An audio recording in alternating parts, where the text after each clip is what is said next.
రమ్మన్నా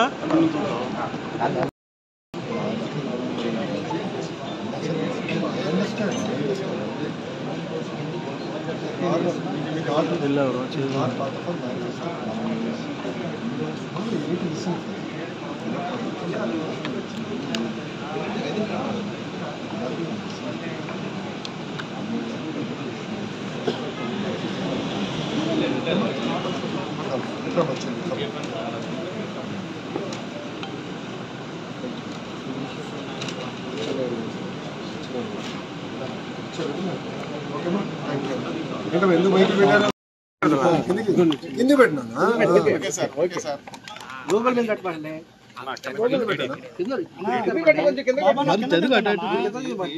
అందరికి నమస్కారం. 2019 నుంచి 24 వరకు ఆంధ్ర రాష్ట్రంలో ఎలా పరిపాలన జరిగిందో ప్రజలందరికీ తెలిసిన విషయమే. ఆనాడు ప్రతిపక్ష నేత కానివ్వండి, ప్రజాప్రతినిధులు కానివ్వండి, ఇతర పార్టీ నాయకులు మేమందరం కూడా ప్రజల తరఫున ప్రజల సమస్యలపైన పోరాడాలని అడుగడుగునా మమ్మల్ని ఇబ్బంది పెడతాం జరిగింది. మమ్మల్ని రానిలేదు. ఏకంగా ప్రతిపక్ష నేతని ఇంటి నుంచి బయటికి రానికుండా గేటు కూడా ఆనాడు తాడి కట్టేస్తాం జరిగింది. మేము ప్రెస్ మీట్ లో గత ప్రభుత్వాన్ని నిలదీస్తే కావాలని మా పైన కేసులు పెడతాం కానివ్వండి, ఏకంగా మా పార్టీ ఆఫీస్ పైన దేవాలయంగా భావించి తెలుగుదేశం పార్టీ కేంద్ర కార్యాలయం పైన దాడి చేశారు, గన్నవరం పార్టీ ఆఫీస్ పైన దాడి చేశారు. ఇట్లా ప్రతిరోజు ఒకరిని జైలుకి తీసుకెళ్తాం, మా పైన దాడులు చేస్తాం. అదే జరిగింది.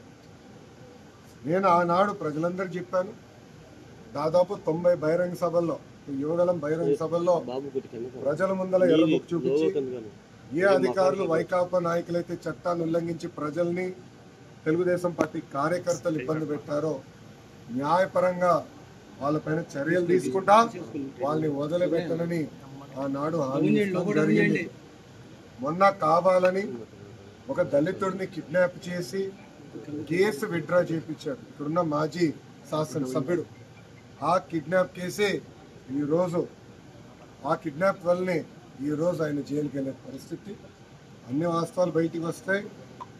మాకు దాంట్లో ఎలాంటి సందేహం లేదు. న్యాయబద్ధంగా అన్ని చర్యలు మేము తీసుకుంటాం. No questions. Sakshi no questions. అదిగోబా లేదా